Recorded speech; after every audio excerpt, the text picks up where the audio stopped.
There's a fish. Whoa, man, these fish are so hot.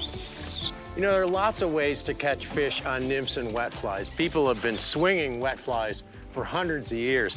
But one of the most effective ways of catching fish on subsurface flies is nymph fishing with an indicator or a dry dropper. And we're gonna show you lots of different ways and some advanced tactics for catching fish on nymphs and dry droppers.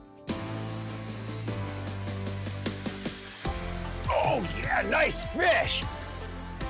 That fish has already refused that fly, and you're gonna have to try just a slightly different pattern. The roll cast pickup is a great cast to use in a lot of fishing situations. This is a beautiful wild trout from a small stream, just a gorgeous little fish. I say hit that bank. Let's go to that grass bed.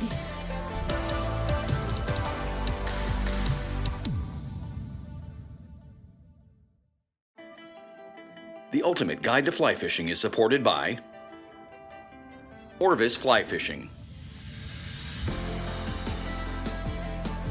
Algoma Country, Destination Ontario, Maine Office of Tourism, Yellowstone Teton Territory, Crazy Rainbow Ranch, Bahamas Tourism, Adipose Boatworks, Global Rescue, Trout Unlimited.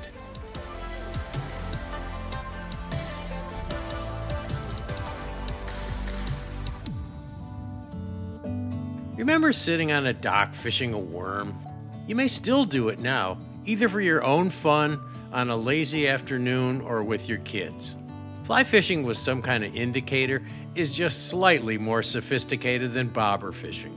But your indicator, much more than being just a signal of a strike, is a drift indicator. Most of the insects and crustaceans trout eat are weak swimmers, and they don't swim against the current or swim across current lanes. They drift with the current at the same speed as bubbles and debris. It's our job to make sure our nymphs drift in the same way. Getting the right depth is also important. Most times, trout stay close to the bottom of a river where the current is slower and it's easier for them to hold their position. During aquatic insect hatches, though, when there are insects throughout the water column, trout may range from their spot on the bottom to grab something in mid-water. There are all kinds of different indicators that you can buy in a tackle shop, and they all have their purposes. First and foremost is the extremely popular and infamous THINGAMABOBBER. And it's soft plastic filled with air, so it floats really, really well. Similar to the THINGAMABOBBER is one called an AIRLOCK, and it's a little bit harder plastic, still filled with air.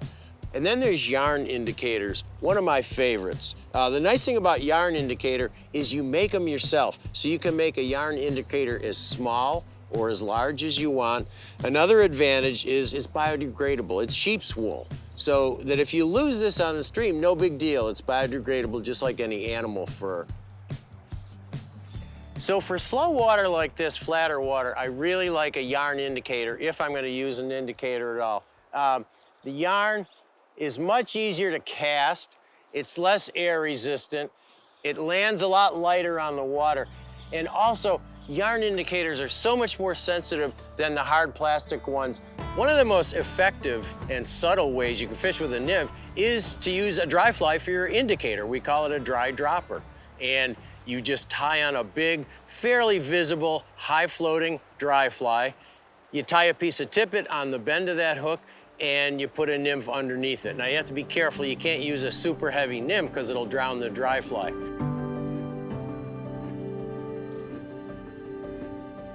Oh! I was hung up. And the fish ate it while I was hung up. That was weird. I was hung up on a branch and I tried to tug it loose and I got it loose and there was a fish on the end that ate the nymph.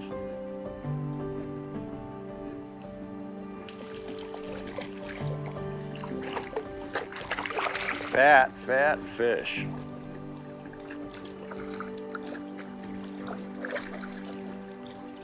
Wow, that fish has got some girth on him.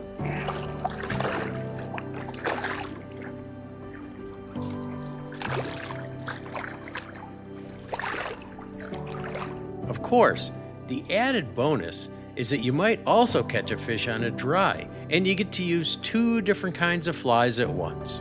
Best dry flies to use on this are highly visible foam-bodied dries. One of my favorites is the Chubby Chernobyl. It combines a foam body with a highly visible yarn wing, which shows up well on the water and sheds water with a single false cast. But any heavily hackled or foam-bodied dry fly with a hair or yarn wing, like a stimulator or a hopper pattern, will work. Parachutes are also good in larger sizes. You can even use smaller dries, but you'll need to combine these with lightly weighted or unweighted nymphs like the pheasant tail.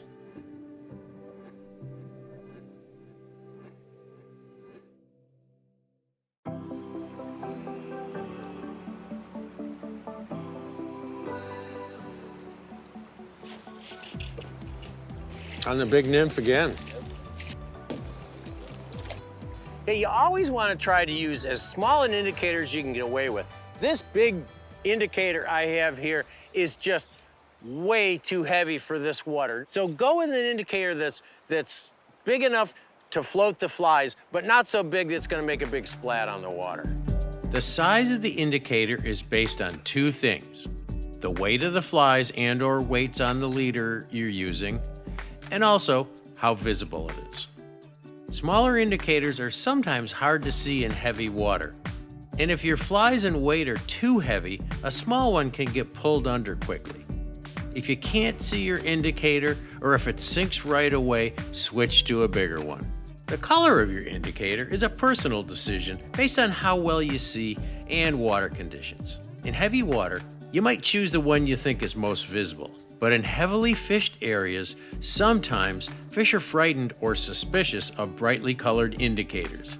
So a clear or white one to match the natural bubbles in a river might be a smart move.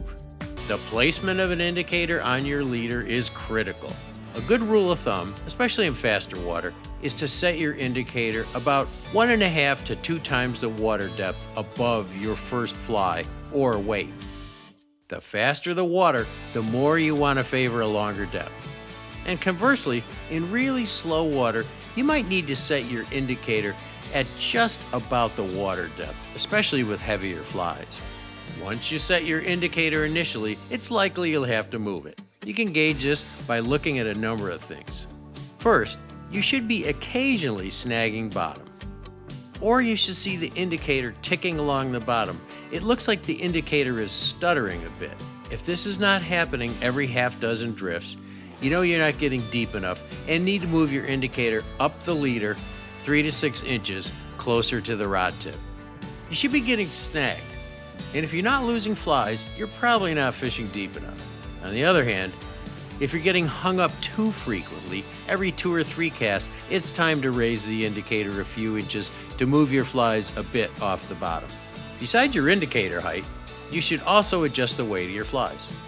Most anglers and guides agree that if you can get the right weight by using weighted flies, you're better off, because putting weight on the leader makes casting tougher and tangles nastier.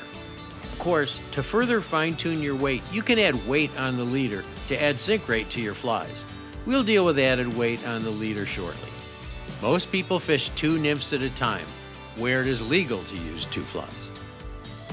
Typically, when tying 2 flies in line, the larger, heavier nymph is tied to the tippet, and then the smaller nymph is tied to the bend of the larger fly with a piece of tippet that is about the same size as the tippet, or 1 size finer. The upper fly, tied onto your tippet, is usually the biggest and heaviest you think you can get away with, and is often considered merely an anchor to get the smaller fly down. You can make the dropper length anywhere from 4 inches to 20 inches, and there's really no rule of thumb on exactly how long to make it. Another way that is less likely to tangle is to tie the second fly to the eye of the first, so you have 2 knots in one eye. This typically lessens the chances of foul hook fish and is also the best solution if your upper fly is barbless. You can also add a dropper above your heavier fly by leaving one tag end of your surgeon's knot or blood knot long, then using that as a dropper. Or you can tie a tippet ring to the end of your leader and then tie 2 pieces of tippet to the ring. Usually, when fishing 2 flies on separate pieces of material, the bigger fly is tied to the end of the tippet and the smaller fly to the dropper. The best and cleanest way to fish below an indicator is to use 1 or 2 flies with enough weight to get the fly or flies down quickly below the indicator without adding weight to the leader. The faster and deeper the water, the heavier the nymphs you'll have to use. Weight added to your leader might be needed when the water is too fast or too deep to get your nymphs close to the bottom just based on their weight. That's when split shot comes in. So how do you tell when your weight is right, when you have enough weight? Well, you want to be close to the bottom, and I want to fish this slot over here. It looks pretty good. There's some soft water behind a big boulder, and I know there's some fish in there. So how do I know my weight's good enough? Well, I just casted a rig with 2 weighted flies over there, and I wasn't ticking bottom at all, ever. It didn't snag at all. And also, when you watch the bobber, it's kind of subtle, but if you watch the bobber, or the indicator, you can see that it's moving a little bit faster than the bubbles on the surface. And what you really want is for that bobber to kind of lag behind those bubbles a little bit. And it's very subtle, and you have to watch it for a while, but after a while, you'll get the hang of watching that indicator just slowing down a little bit more than the bubbles. Everyone wants to know where to add the shot on your leader. A good rule of thumb is to start about 8 inches above the upper fly. If the water's fast and you feel you need to get your fly closer to the bottom, you can put the shot a bit closer. If the water is slower, you may want to move your shot as much as 18 inches away. Any further than that defeats the purpose of adding shot because it's just not close enough to get your fly down deep. I often get asked how you decide what 2 flies, or even 3 in some places, to try when using a multiple fly rig. Like everything else in fly fishing, there are no rules, but I do have some suggestions for you. The first option is to use different sizes, and I almost always do that. You might want to try a big nymph or beadhead combined with a smaller mayfly or caddisfly nymph, or a stonefly and a worm for early season. When you first start out, you're guessing. One option is to go with a popular pattern for a particular river and then add another one on a whim. That way, you can go with a sure thing and you can experiment. So one of my favorite rigs for fishing a dry dropper is a fly called the CHUBBY CHERNOBYL. It's a foam-bodied fly. It has highly visible wings, and I use that as my dry fly, and then I'll tie a beadhead, and a CHUBBY CHERNOBYL will float or will suspend even a smaller beadhead fly. So it's a great fly to use in this kind of rig. Although you need a high-floating, visible dry, try to make it one that's appealing to the trout for the season or for that particular river. In June or July, try a stonefly imitation. In late summer, try a grasshopper fly. So your dry fly is a lure, a strike indicator, and an attractor all in one. Oh yeah, there we go. Hopper eat.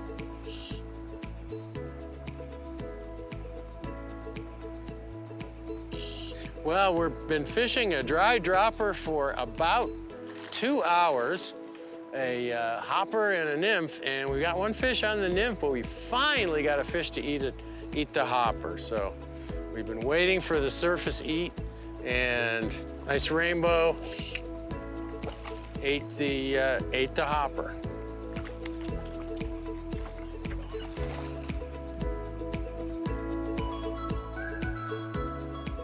Okay, now that we've explored some options for rigging up nymphs, let's take a look at how to fish these rigs and how to detect those elusive strikes. There's a fish. Everyone seems to have questions about rigging nymphs with indicators and dry droppers, but people seldom ask about where and how to fish them. The best place to fish nymphs with indicators is in water with a broken, moderately fast current, like I have here in front of me. You also want to look for places with a uniform, rather than swirly current. It's always a good idea to start first in faster water. Here's what happens during a nymph drift. You make a cast and the nymphs begin to sink. As the nymphs and indicator drift downstream, the nymphs get deeper and finally hang directly below the indicator. Sometimes the surface current moves much faster than the current below, or if the indicator lands in a different current lane than the flies, the indicator will pull them off to the side. Either of these introduce drag and pull the nymphs, so they move counter to natural stuff drifting in the current. There are two ways to fix this issue. One is to make sure you cast your line, flies, and your indicator in the same current lane. Another is to add more weight to your leader so that the weight helps to counteract the pull of the indicator. By watching your indicator carefully, you can often tell if your flies down below are dragging or not. An indicator that seems to ride in a perky manner on the surface at the same speed as the current, or even slower, is what you want. There's a difference between a dragging indicator and a lagging indicator, okay? A dragging indicator is when the indicator slides across currents, when the line tightens and you pull it back toward you and it goes across the currents. A lagging indicator is one that's in the same current as the flies, but it's just going a little bit slower than the surface current because the water down below is always slower than the water on top. This is probably a good time to visit my friend and casting guru, Pete KUTZER, for some tricks on casting with indicator and dry dropper rigs. Today I want to talk about a very fun and effective way to catch a lot of fish, and that's using two flies. When you use two flies, there's a couple different scenarios that you can use those two flies in. One really common way is with a large dry fly and the nymph below it, sometimes called a dry dropper. Sometimes you can fish with two streamers. You may even fish with two nymphs underneath a strike indicator, and that can be a very deadly technique in a lot of situations. But when we have two flies, what we want to do is open up our loop. And so there's a couple things that we have to do in our cast to help open up that loop. When we're casting, we're always told, and you probably heard me say it before or heard somebody else say it before, we want to travel in a straight path. And that straight path is kind of like this rod right here. You see it's a nice straight line. That straight path, we want to travel in that straight path on our back cast to that stop, and then we want to travel in that straight path forward into our stop. If we take that straight path and just bend it a little bit, that's going to help opening up that loop, or open up that loop, giving you a little bit of a wider loop, preventing those multiple fly rigs from hooking each other. So when we cast, I like to imagine stopping at my eye level, you know, somewhere around eye level, right here, and that allows that loop to jump out with a nice crisp stop, getting out to that fish. Well, that tight loop can be a little dangerous. So rather than stopping here at eye level, what I'm gonna do is just stop a little bit lower, just a little bit. That little bit of a lower stop opens up that loop, gets those flies to turn over safely without hooking each other, and land on the water, gets you into a good fishing position. Another great technique when you're fishing with a dry fly and a dropper, or if you're fishing with two nymphs, is a cast called a tuck cast. With the tuck cast, I'm gonna stop that rod and make a quick little lift with my rod tip, just a little bounce, if you will. That quick bounce forces that nymph over the top a little bit more aggressively, getting it to land first, sinking a lot quicker. This is gonna get you into the strike zone a little bit faster, catching more fish. Make the cast, quick lift, nymph lands first. Now we're in that strike zone. We're making that good cast. Stopping that rod tip a little bit lower is gonna help opening that loop up, preventing those tangles. These are great techniques when you're fishing with a dry dropper setup, two streamers, or a two nymph rig with a strike indicator and some split shot. That's a lot of stuff. It's easy to get tangled with that. Give these casts a try, and I'm sure you'll catch more fish. Mending is often needed when fishing with an indicator, and you can usually extend your productive drift with mends. If the water next to you is faster than the water your flies are drifting in, mend upstream. But sometimes the water between you and the flies is moving slower. In this case, in order to avoid drag on the flies, you need to mend downstream.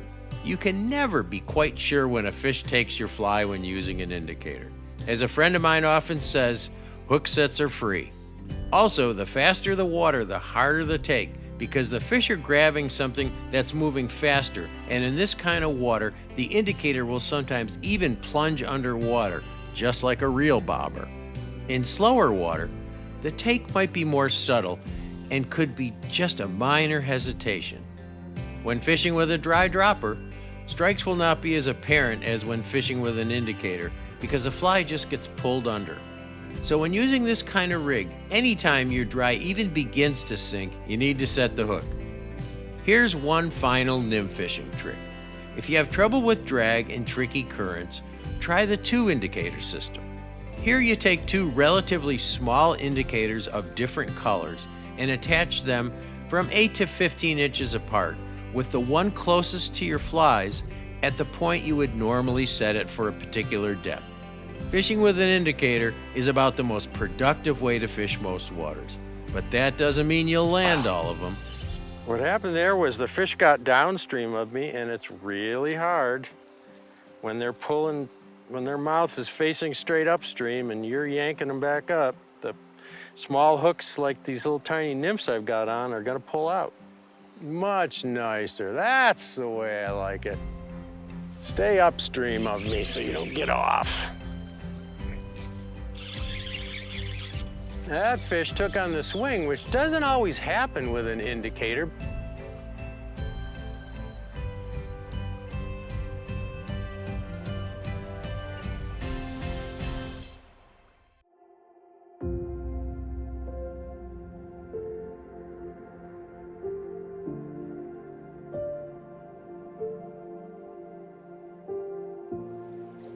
Catching fish on nymphs using indicators and dry droppers is one of the most effective ways to catch trout. It works all season long, day in and day out. Works when dry flies don't, works when streamers don't.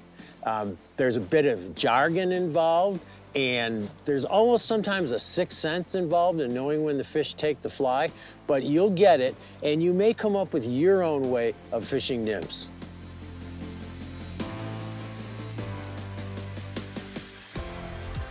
The ultimate guide to fly fishing is supported by Orvis Fly Fishing, Algoma Country, Destination Ontario, Maine Office of Tourism, Yellowstone Teton Territory, Crazy Rainbow Ranch, Bahamas Tourism, Adipose Boat Works, Global Rescue, Trout Unlimited.